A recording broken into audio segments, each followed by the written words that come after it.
Hello বন্ধুরা, তো আবারও চলে আসলাম নতুন ভিডিও নিয়ে। তো চলো শুরু করা যাক। ঘুম ভাঙার পর রাজু বালিশের নিচ থেকে তার ঘড়িটা বের করে সময় দেখলো 8:30। সকাল 9টায় একটা ক্লাস আছে। যত চেষ্টাই করুক সেটা ধরতে পারবে না। পরের ক্লাসটা 11টার সময়, কাজেই তার হাতে যথেষ্ট সময়। তাছাড়া কিছুদিন হলো ক্লাস না করে করে অভ্যাস হয়ে গেছে।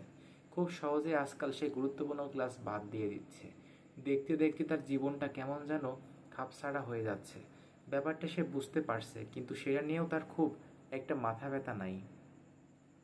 রাজু বিছানায় শুয়ে শুয়ে আবার ঘুমানোর চেষ্টা করলো, কিন্তু আর ঘুম আসতে চাইল না।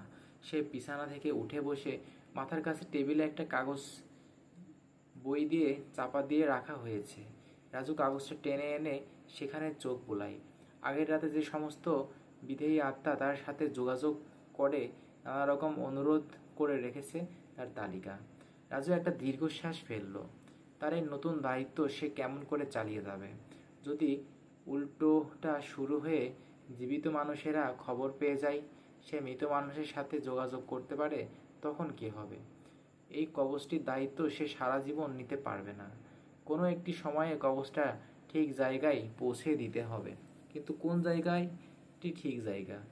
রাজু বাথরুম থেকে বের হয়ে তার ফ্রিজে উকি দিয়ে একটা দীর্ঘশ্বাস ফেলল। কেন তার ফ্রিজে খাওয়ার উপযোগী কোনো খাবার থাকে না? কেন সে পাউরুটি ছাড়া আর কোনো খাবারের কথা জানে না? রাজু পাউরুটির প্যাকেট বের করে আনে। কপাল ভালো, এখনও ফাঙ্গাস পড়েনি। এক স্লাইস বের করে সে মুখে দেয়। কোনো স্বাদ নেই, থাকার কথা না। শুকনো রুটিটা চিবিয়ে খেয়ে রাজু উঠে দাঁড়ালো। রান্নাঘরে টি ব্যাগ আছে কিনা জানে না। যদি থাকে তাহলে সে 1 কাপ চা বানিয়ে খাবে। রাজু রান্নাঘরে যাবার আগে জানালা দিয়ে একবার বাইরে উকি দিল। রাস্তার পাশে একটা গাড়ি পার্ক করে রাখা।